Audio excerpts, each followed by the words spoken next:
സംഭവത്തിൽ നിന്നും ടോമിൻ തച്ചങ്കരിയെ രക്ഷപ്പെടുത്തി വിടുന്നതിന്റെ ഭാഗമാണ് ഇപ്പോൾ 250 രൂപ ഫൈൻ എന്നുള്ള സമീപനവുമായി മോട്ടോർ വാഹന വകുപ്പ് ഇപ്പോൾ മുന്നോട്ട് വന്നിരിക്കുന്നത്.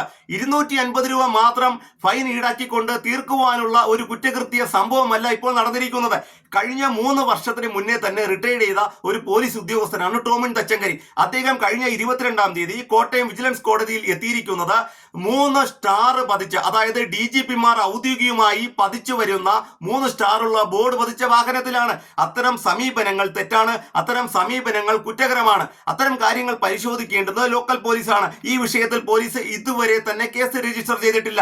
DGPക്ക് അത്തരം കാര്യങ്ങളിൽ ലഭ്യമായുള്ള പരാതിയിൽ തുടർ നടപടി സ്വീകരിക്കുന്നതിന് വേണ്ടി നിർദ്ദേശം ഹെഡ്ക്വാർട്ടേഴ്സിൽ നിന്ന് നൽകിയിട്ടുണ്ട് ലോക്കൽ പോലീസിന്. അത്തരം കാര്യങ്ങളുടെ ചുവട് പിടിച്ചുകൊണ്ട് കേസ് രജിസ്റ്റർ ചെയ്ത് തുടർ നടപടിയിലേക്ക് മുന്നോട്ട് പോകാതെ തന്നെ 250 രൂപ നിലവിൽ ഫൈൻ ഈടാക്കിയിട്ടുണ്ട് എന്നുള്ള രേഖ വരുത്തിക്കൊണ്ട് അതിന്മേൽ ഒരു റിപ്പോർട്ട് തയ്യാറാക്കി പോലീസ് ഹെഡ്ക്വാർട്ടേഴ്സിന് സമർപ്പിച്ചതിന് ശേഷം ടോമിൻ തച്ചങ്കരിയെ കേസിൽ നിന്ന് ഒഴിവാക്കുന്നതിന് വേണ്ടിയിട്ടുള്ള ഒരു നടപടിക്രമമാണ് ഇപ്പോൾ നടന്നിരിക്കുന്നത്. ടോമിൻ തച്ചങ്കരി നേരത്തെ തന്നെ ഗതാഗത വകുപ്പിന്റെ കമ്മീഷണറായി പ്രവർത്തിച്ചിരുന്നു. ആ തസ്തികയിൽ ഉണ്ടായിരിക്കുന്ന ഇപ്പോൾ നിലവിൽ തുടരുന്ന മുഴുവൻ ഉദ്യോഗസ്ഥരും അദ്ദേഹവുമായി വളരെ മാനസിക അടുപ്പമുള്ളവരാണ്.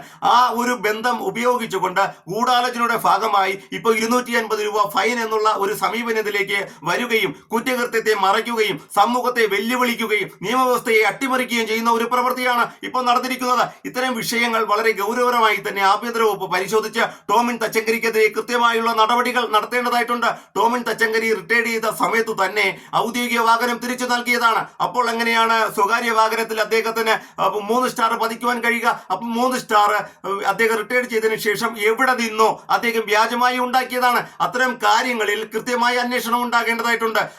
അതുപോലെ തന്നെ ഈ സ്റ്റാർ പതിച്ച, അതായത് ഈ 3 സ്റ്റാർ പതിച്ച ബോർഡ് വെച്ചുകൊണ്ട് റിട്ടയർഡ് ചെയ്ത ശേഷവും അദ്ദേഹം ഏതെങ്കിലും തരത്തിലുള്ള തെറ്റിദ്ധാരണകൾ സമൂഹത്തിൽ നടത്തിയിട്ടുണ്ടോ? അത്തരം കാര്യങ്ങളൊക്കെ ഗുരുതരമായി തന്നെ നിരീക്ഷിച്ചുകൊണ്ട് പരിശോധിച്ചുകൊണ്ട് അന്വേഷണം അതിന്മേൽ ആവശ്യമാണ്. അത്തരം കാര്യങ്ങളിലൊക്കെ ലോക്കൽ പോലീസ് പോകുന്നില്ല.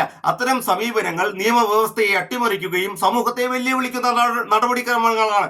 അത്തരം കാര്യങ്ങൾ പരിശോധിക്കുവാൻ ഇവിടുത്തെ ആഭ്യന്തര വകുപ്പിന് ഉത്തരവാദിത്തമുണ്ട്. അത്തരം കാര്യങ്ങൾ ചൂണ്ടിക്കാണിച്ചുകൊണ്ടാണ് ഞാനിപ്പോൾ പരാതി നൽകിയിരിക്കുന്നത്.